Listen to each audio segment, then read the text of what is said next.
This is a revenge thriller that does not hold back at times. Mārama premiered last year at TIFF and Fantastic Fest. That's where I first heard about it. A lot of people seeing it, mentioning it, and saying it was really good, so I made sure to put it on my radar to make sure to check it out when it would get released. I knew nothing about it. I typically actually like to do that nowadays with independent films, kind of going in blind and just letting the experience take me away. The basic plot description reads that this is a Māori gothic horror film set in Victorian England in 1859. This is a movie filled with rich history, a lot of care for the subject matter, definitely on display, and I think that shines through. Of course, this is a New Zealand film. We have a writer-director who is New Zealand, and actually, according to IMDb, he was born in New Zealand and lives in the UK, so similar to this story in some ways with the UK. His mother is Māori, his father is English. That's actually the mixture of what the film is in terms of its language. It's very early on as it sets up this eerie, unsettling atmosphere that carries throughout the movie, which is really important. You have someone trying to get revenge. You want to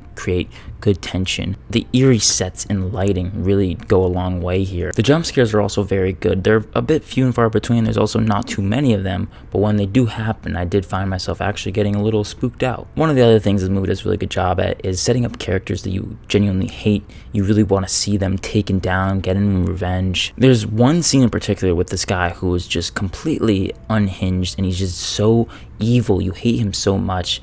And I think that the movie does a really good job at setting that up. And then you have payoff by the end of it. You really feel that there has been some sort of justice taken. The history here is very dense. It's a lot to unpack. There are times where I felt that I was being held back a little bit by that. I think that with such heavy history, I didn't find myself as overly compelled by it at times. I also never quite found the movie to be captivating. I think with revenge horror films, like I said, it does a good job at creating tension, but there are times where I was kind of just finding myself a little less interested. I think part of that is due to the story being filled with some typical plot beats that you see in these revenge horror films.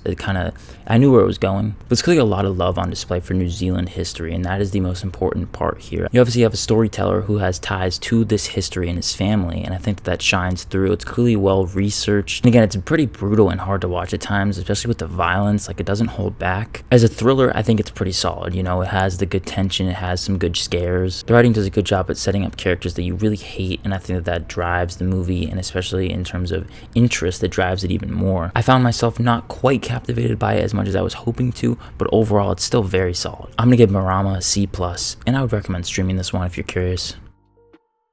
If you've seen the film, be sure to leave your thoughts on it down below in the comments. I want to thank you so much for watching this video, and if you did enjoy it, be sure to hit that like button and subscribe to the channel if you haven't already. And as always, look forward to more content coming soon. My name is Ben, people call me Meter, and I'll see you guys in the next one.